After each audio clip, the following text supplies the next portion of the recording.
네, 지금 전국이 다소 어지러운 상황에서 내년도 세법 개정안이 어떻게 될지 갈피를 잡지 못하고 있습니다. 아무래도 쟁점 사항도 많다 보니까 협의도 쉽사리 되지 않고 있는데 그래도 미리미리 또 준비를 해둬야 급하게 서두는 일이 없겠죠.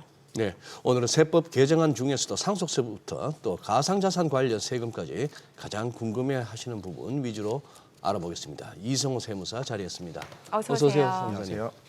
예, 지금 이제 뭐 예산안 통과도 늦어지고 있고 세법 개정안으로 구성된 예산 부수법안 처리도 늦어지는데 자 지금 어쨌거나 내년 과세 준비하는 분들 좀 미리 알아두셔야 되겠는데 기본적으로 어떻게 지금 바뀌겠다는 방향입니까? 일단 지난 7월 세법 네. 개정안에 있었던 네. 내용인데요. 지금 거시적으로는 내수시장이 많이 좋은 상황이 아니다 보니까 경제 역동성을 좀 제고를 하고 또 이제 기업에 대한 경쟁력을 강화하기 위해서 네. 대표적으로 들어온 안이 이제 가압을 상속받을 때 적용되는 공제 한도를 종전보다 2배가량 높여가지고 최대 1,200억까지 공제를 받을 수 있는 안이 담겼고요. 예. 그리고 최대 주주가 가지고 있는 주식을 나중에 상속하거나 증여를 할 때 항상 이제 적용받는 세율에서 10%의 할증 세율이 적용이 되게 되어 있습니다. 네. 이런 할증 과세를 폐지하겠다라고 하는 내용이 대표적이고요.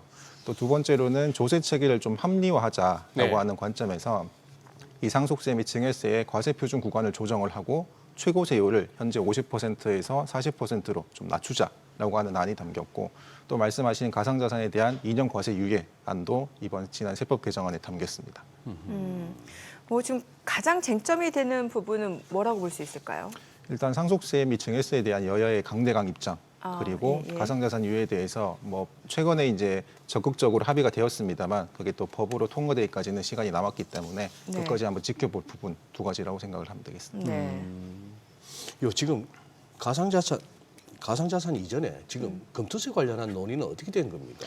금투세 같은 경우에도 여야 일치가 사실 잘 안 되고 있었죠. 예. 그러다가 지난 11월 초에 이 야당에서 네. 극적으로 이제 금투세에 대해서 폐지하는 걸로 예. 역시나 이 잠정적으로 표면적으로는 합의가 된 사항입니다.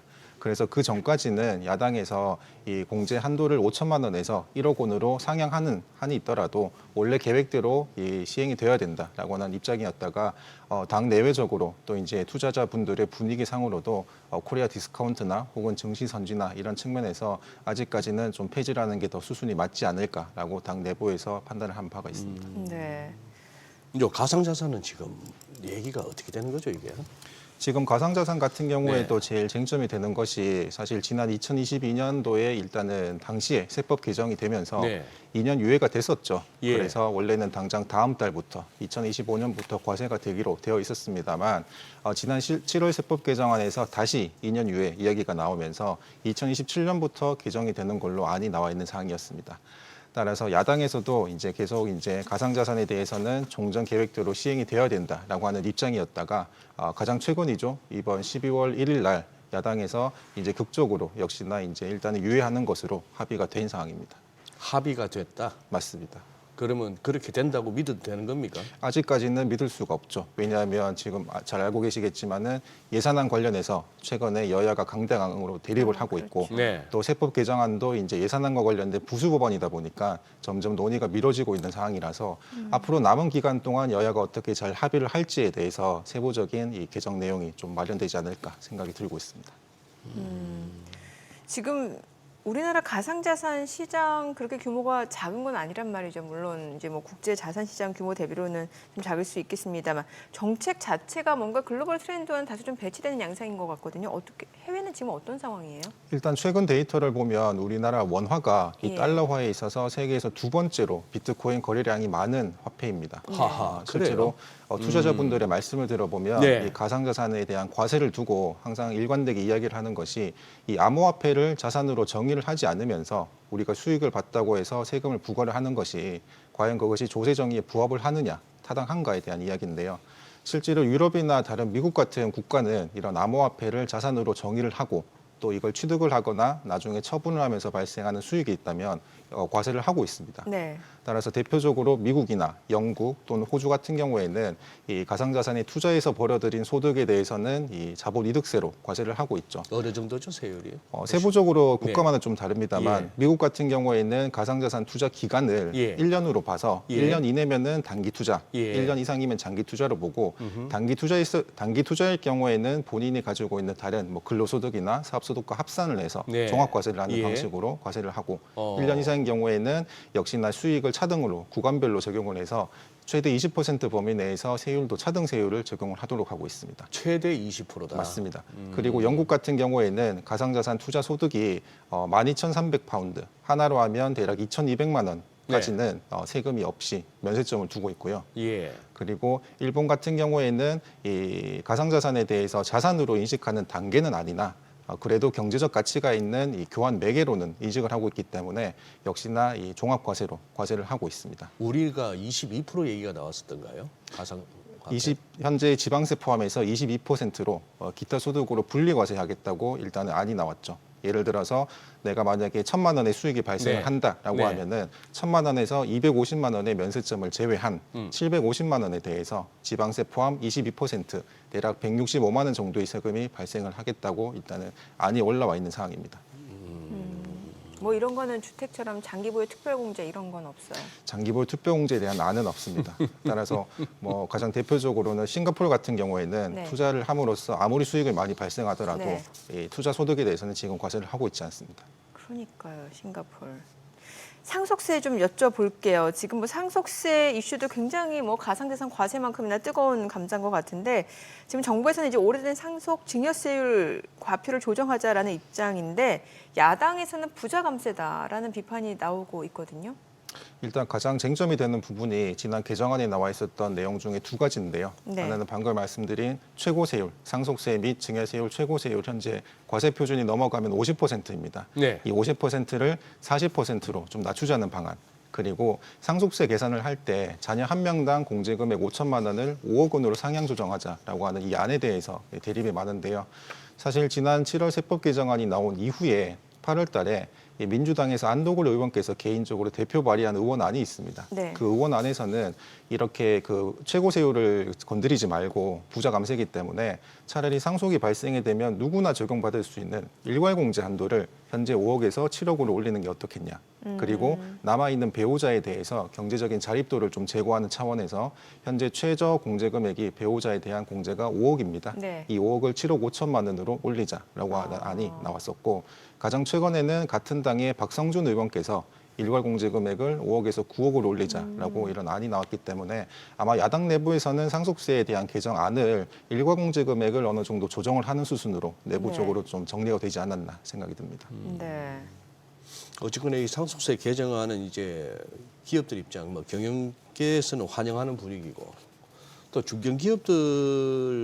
중견기업을 또 경영하시는 분들이 또 이 상속세 때문에 또 어렵다는 얘기도 많고 그러다 보니까 우리나라에서는 일본하고 달리 어떤 뭐 몇 대에 걸친 가업 이런 개념도 조금 이제 희박해진다. 상속세 뭐 몇 번 일이 상속하다 보면 거의 없어지는 맞습니다.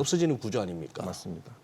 어떻게 우리 이성호 세무사님 전문가 입장에서 이 상속세 어떻게 바뀌어야 된다고 보십니까? 실제로 제가 중소기업이나 네. 중견기업의 가업 경영 승계 과정을 참여를 하다 보면 네. 가장 많이 듣는 이야기가 두 가지인데요. 예. 첫 번째는 이제 상속세 및 증여세율 자체가 세율이 너무 높다. 너무 높다. 그래서 OECD 국가의 평균 수준인 30% 안쪽으로 좀 네. 세율을 조정할 필요가 있다라고 하는 게 항상 말씀을 현장에서 듣는 말씀이고 또 두 번째는 이런 가업 승계 공제와 관련된 세제 혜택이 지금 현재 마련되어 있지 않습니까? 네. 이런 세제 혜택을 내가 큰 마음 먹고 적용을 받더라도 그 이후에 7년 내지 현재는 5년으로 바뀌었습니다만 5년 동안의 사후관리 규정을 적용함에 있어가지고 근로자 수를 준수를 한다든가 혹은 임금 비율을 유지를 한다든가 혹은 기업 내에 있는 뭐 자산을 처분하는 게 제한이 된다든가 이런 여러 가지 사후관리 측면에서 부정적인 영향이 아직도 많더라. 그래서 이런 부분에 대해서도 내가 마음 놓고 세제 혜택을 좀 받기 위해서는 사후관리에 대한 요건도 좀 완화를 하는 게 좋지 않을까라고 하는 이야기가 굉장히 많습니다. 그런 의미에서 지난 7월 세법 개정안에서도 아까 말씀드린 공제 한도를 현재보다 2배가량 높였고 그리고 업무무관 자산에 대한 그런 해석에 있어서도 좀 네. 전보다는 좀 요건을 완화하는 방향으로 개정안이 담겼기 때문에 그런 개정안에 대해서는 기업 경영계 차원에서는 많이 환호를 하고 좀 긍정적으로 받아들이고 있습니다. 진짜 저 자막이 공감이 가네요. 징벌적이다. 그렇죠. 뭔 죄를 지었길래 맞습니다. 한 번 물려주는데 절반 뜯기고 그 다음 한 번 물려주면 그 절반 뜯긴 거에 또 절반 뜯기고 맞습니다.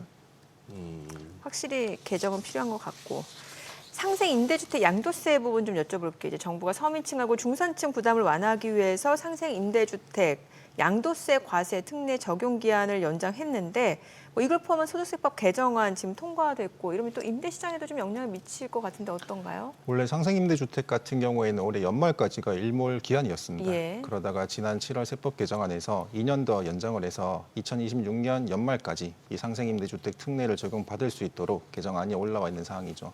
그래서 과거에 내가 주택을 조정 대상 지역에서 구입을 한 주택이 있다라고 한다면 이 주택을 처분했을 때 가장 중요한 요건 중에 하나가 이 실거주 요건, 실제 2년 이상 거주하는 요건이 가장 중요하죠. 그래야만 양도세 비과세를 받을 수가 있으니까요. 예. 그렇지만 경우에 따라서 내가 계속 임대인의 입장으로서 내가 계속 전세 계약이나 월세 계약을 계속 연장을 해서 주고 나는 거주를 못했다고 한다면 그럼에도 불구하고 내가 이 주택에 대해서 비과세를 좀 계획을 하고 있다라고 한다면 이 상생임대주택에 대한 특례 요건을 갖춘다고 했을 때 내가 실제로 거주 요건을 충족하지 않더라도 이 매매 금액 기준 12억까지는 양도세 비과세에 대한 혜택을 받을 수가 있습니다. 따라서 물론 이 외적으로도 충족해야 될 요건은 있습니다. 뭐 임대료 증액 5% 상한이라든가 혹은 직전 임대 기간이 1년 6개월 이상이어야 된다든가 그리고 상생 임대 기간이 최소 2년 이상은 되어야 한다는 부가적인 요건이 있습니다만 이런 요건을 다 충족을 했을 때 방금 말씀드린 이 비과세 특례 요건이 적용이 되는 거죠. 따라서 최근에 내가 가지고 있는 아파트에 최근에 이제 임대 보증금 시세가 많이 올랐다고 하더라도 그 오른 만큼 임대 보증금을 다 올려서 받을 것인가? 아니면 내가 실거주 요건을 충족하지 못했지만 나중에 발생하는 양도세를 좀 줄이기 위해서 이런 특례 요건을 충족하는 게 훨씬 더 실익이 있을 것인가 비교를 해가지고 이런 전략을 좀 잘 활용을 하시면 비과세 받으시는 데 도움이 되실 것 같습니다. 예, 세무사님, 저 트럼프 대통령은 뭐 예전부터 이제 법인세 감세가 주요 공약이었고 그게 또 이렇게 보면은 기업들한테 득표하는데 또 긍정적인 역할을 한 것 같고 네. 지금 우리나라 법인세 몇 프로입니까? 지금 현재 22%가 최고세율이죠. 최고가 22%. 맞습니다. 네. 지금 미국보다도 높은가요, 낮은가요? 미국보다는 좀 낮죠, 아직은. 좀 낮습니다. 네. 그럼 트럼프 대통령은 22보다 더 낮추겠다는 얘기예요? 공약이? 지금은 그런 공약인 걸로 알고 있습니다. 그런 공약이다. 네. 우리 법인세 22%를 갖다가 차라리 상속세, 증여세 좀 줄이고 법인세를 좀 더 올리는 건 어떻습니까?